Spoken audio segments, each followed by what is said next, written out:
Welcome to another episode of Geek Hard, emanating out of Reality Radio 101 Studios. I'm your host, Andrew Young, here with Mr. Green. Good times. And we're checking out the wonderful world of geek music this week. In fact, the whole episode is dedicated to that.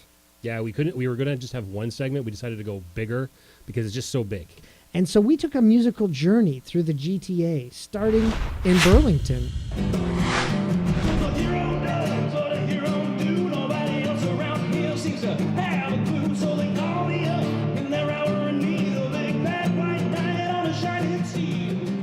Here with Nerds with Guitars, a band that we've known for years and who, along with us, has seen the growth of the nerd music community, especially in the Toronto area.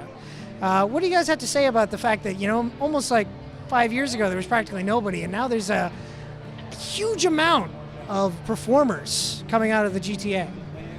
I don't know. I think it's good, man. I mean, it's like anything else. You're going to have ebbs and flows in terms of what's going to be popular in niche markets, and I think at this point you're seeing what we used to think of as fandom and nerd culture spilling over into the mainstream. I look at I remember when Hollywood used to make movies that weren't about comic books. You know what I mean? But now it's so kind of saturated in that way.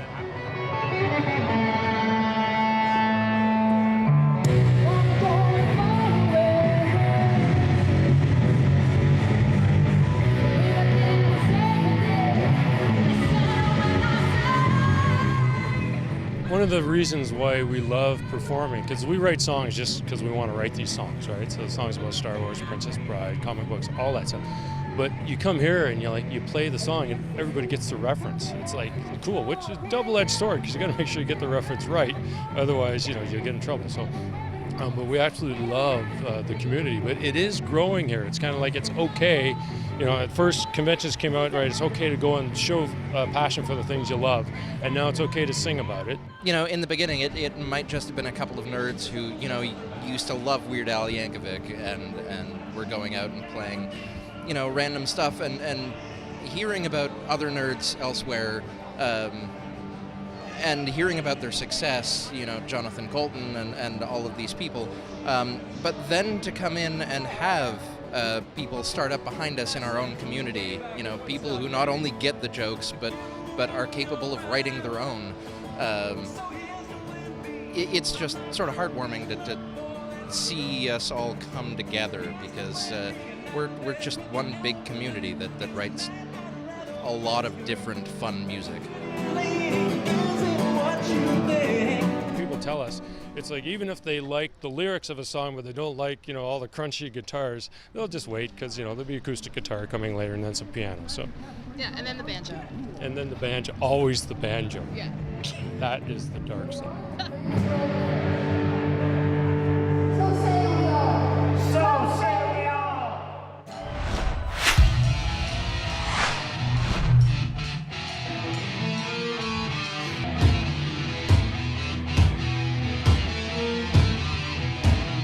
The Horseshoe Tavern, a mecca of the Toronto music scene. Oh, yeah. But And pigeons. yeah, and pigeons. But for one time a year, Oh, yes. it is a nerd kingdom. It is. It is a good night to be a nerd. It's the and love home- music. It's the home of Nerd Noise Night, Yeah. which has had such great bands as Nerds with Guitars and Wordburglar, and of course, the Cybertronic Spree.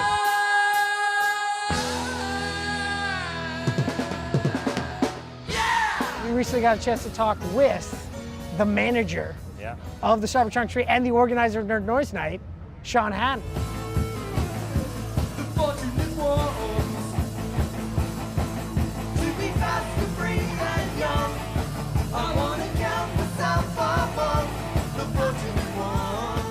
All right, so this is a band that they played the 1986 Transformers the movie soundtrack while dressed up as characters from the movie, and they're actually in character as well. So they're not just people who are dressed up as these robots. They are, for all intents and purposes, they are these characters from the film. So it's like they popped right off the screen, and now they're in a silly rock band making jokes and playing heavy metal or hair metal and other great 80s stuff. what I wanted to do with Nerd Noise Night was give people who otherwise may never go to a concert experience. So introduce some people to some very interesting nerdcore acts, acts that are slightly nerdy, and maybe some acts that aren't even nerdy at all that I just find interesting, that I personally like. I've always been a fan of letting people or encouraging people to like the things that I like. I think that's something that's very natural for nerds. It's like, hey, I read this great comic, I think you should check it out. I'm like that with a lot of things, and I'm like that with music. So I thought, you know, this is my opportunity to take bands and performers that I like and show other people, hey, like, what do you think of these guys? What do you think of this person? And it's been really neat.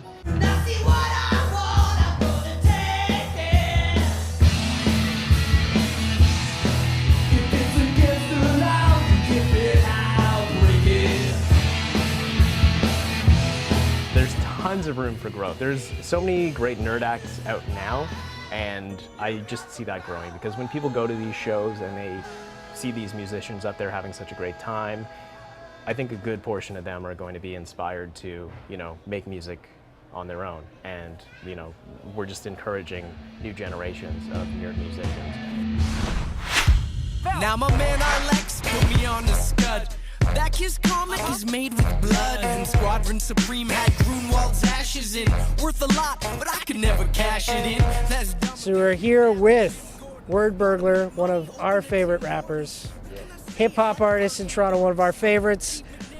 Fantastic stuff, because you rap about the things we love. You do. Thank you. I rap about the things I love, so I guess we love the same things. It's good. Well, it makes life easier that way, eh? Right on, right on. Well, you know, you got to speak the truth, right? You got to rap what you know. That's kind of always been my policy. So, you know, I like rhymes, I like cool stuff, and you know, that's all I'm gonna rhyme about. Rap viper, never spit blanks. Play me from the fangs to the bugs to the hiss tanks. Springfield to the Cobra Citadel. Across the globe, and you know I give them hell.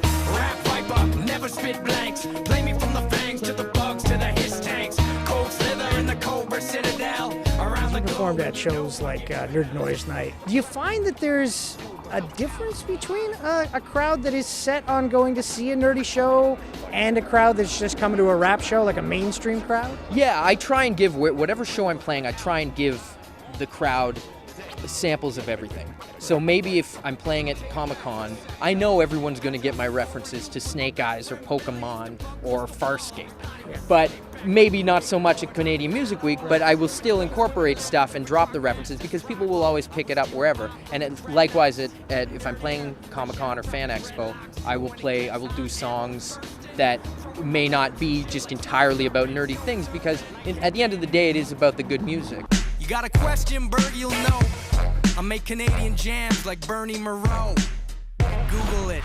I gotta say, all this talk of music has made me want to go and check out a show. So I think we should wrap this up, and you should tell the good people where they can find us. Yeah, you can always come and check us out on Reality Radio 101.com. We're live every Friday at 7 p.m. doing this. You can hear a Longer. great hour-long show. Yeah.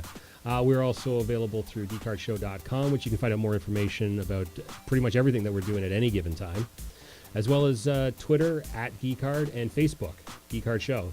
That's right. So we hope you enjoyed this musical journey, and we look forward... We did. Exactly. And we look forward to all the great music from all of these great musicians for years to come. For Mr. Green, this is Andrew saying, if you're going to geek out, you might as well geek hard.